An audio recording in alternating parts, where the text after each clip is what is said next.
Good morning. I'm Chad Cook, one of the Operations Section Chiefs with California Incident Management Team 1, coming to you from the KMP complex on Monday morning with your morning operational update. So I'm going to just walk you around the fire, the south zone. As you know, this fire is divided into two zones now. 2 days ago, Incident Management Team 1 came in. We took control of the fire on the south zone. You're going to see a yellow line that's kind of hard to see, so I'm just going to run my hand along it here to show you how this fire is divided in two sections. The north, which is operating up out of Hume Lake with most of their operational resources, and then the south, where we're running out of the Three Rivers area, we're running out of Silver City, we're running out of Visalia for good access into the south side of the fire. So I just want to make sure you understand this line, and I'll be briefing you this morning on the southern side of the fire. Last night, overall in the incident with our firefighters that were out there, it remained relatively quiet. There is really no new growth to the fire other than some internal pockets of heat that continue to close up or move. You will see some small areas if you are looking at infrared technology or the maps that are out there that show kind of some finite detail on where fire is movement, but no real growth on the incident. And let's start up here in Division X-ray that we talked about. So here's the Esham Valley spike and Esham Valley staging, which is right at the zone line. As you move down, you can see that this from Burt Point all the way down to Ash Peak to Fry's Point, and then down into Ash Mountain. This continues to see some red. Yesterday, I briefed everybody at the community meeting, and we had an evening update regarding red on the map, black on the map.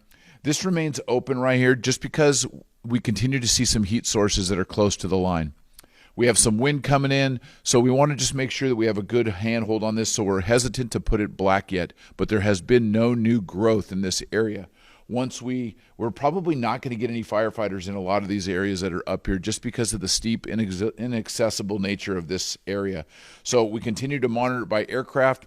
When we don't see any real heat signatures that remain, you'll see it go black. So I anticipate a lot of this going black over the next several days, especially with the weather that's going to be moving in, and once the line is wind tested and we don't have any threat of escape. So you're going to continue to see that. I do anticipate black line, though, going from 83 to 82, this small section that's right in here, since there has been no heat signatures there in several days. Well, from Ash Mountain across here, you'll see this is already black line. Then you'll see some pockets of red that are close to it. Again, these are areas of heat that have been in pockets of heat that are just inside of the fire line. No real threat of escape, but we keep them on the map right here, and people, it always grows attention to people going, was this fire right here? Why is this not going out? And again, our infrared technology flies over the fire at night. We look for hot spots. We actually can get GPS coordinates. We send people in to make sure that that heat doesn't have any threat of escape. And oftentimes it's stump holes and different things that are burning from some of the effects of fire on the ground. As you move down to what we call our drop point 30, this is the Mineral King Road, where it comes down right above the East Fork. Again, this has been an area that's been a concern of ours because this has been really rugged and difficult access for firefighters down in this. Yesterday, we were able to get firefighters down in that East Fork. They are building some direct fire line. We're going to throw a few more crews at it this morning, and we're going to get some more people down here. We worked aviation assets in there, bucket ships, helicopters in there yesterday, controlling and seeking out any heat that's in there. Again, there has not been really any southerly progress of the fire in this area, but it does still show signatures of heat on our IR flights. As you move all the way out, again, this remains to look really good along just below the road system and above the river. No real movement, no real heat signatures in here. There was heat that was down right in the river below the road system. This has all been checked up, and again, we've been monitoring this piece, and in the next several days, I anticipate this going to some black line.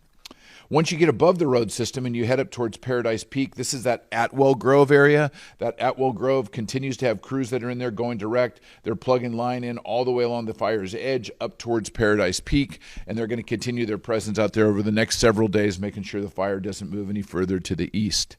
Again, things are looking real good out here with a high probability of success from any further movement of the fire.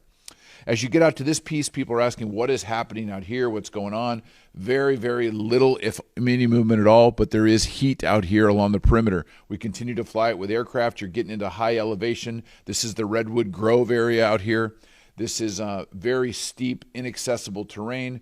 As we get some boots on the ground out this way. We will be validating some of this line, but we've been monitoring it mostly by air, and there has not been any real further spread. If it does spread up into this area, we have to weigh out a couple things. We have to weigh like where the fire can go. A lot of it is trapped in there by granite and rocks, so it doesn't have an opportunity to really move very far once you get up into the park, or higher up into the park. As you move around towards our division line, work continues from both zones up in this area here, in these groves that are up in this big grove that's up in here. And you, again, you'll see resources from both sides of the fire. Overall, that's what's taking place on the southern zone. We are shifting gears a little bit. We still have a presence at night. We still have a lot of firefighters, in excess of 800, that are still working on the southern zone of the fire. We're running out of several camps. You'll see a lot of movement of people in and around the fire. We're backhauling equipment, fire hose, resource pumpkins, and equipment that has been out there. We're starting to pull all that back, and we're starting to look at some of the suppression repair needs, which is when this fire was fought in the earlier stages, dozer lines were put in, and there's going to need some repair on the landscape. So you're going to see us starting to shift into some of those. We are expecting some weather on the fire today, some high winds down low. So the firefighters are going to be really diligent watching and monitoring this to make sure that we don't have any escape of the fire. And we're also expecting a little bit of precipitation, a band of rain showers, snow showers could move into this top portion late in the day today, which would be welcome for this entire top portion of the fire. So with that, that's your morning update. Have a great day.